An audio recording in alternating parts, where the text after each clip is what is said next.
Guys, আমরা এখন ফুচকা বানিয়েছি।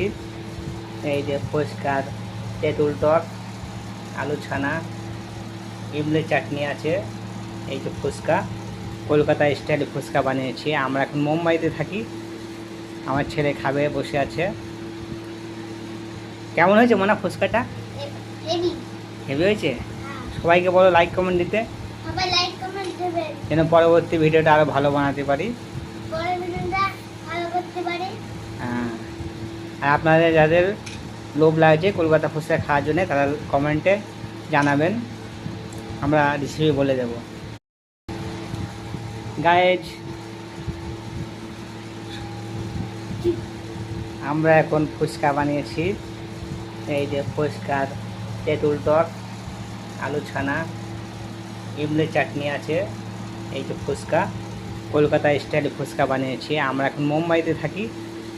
আমার ছেলে খাবে, বসে আছে। কেমন হয়েছে মনে ফুচকাটা? হেভি হয়েছে।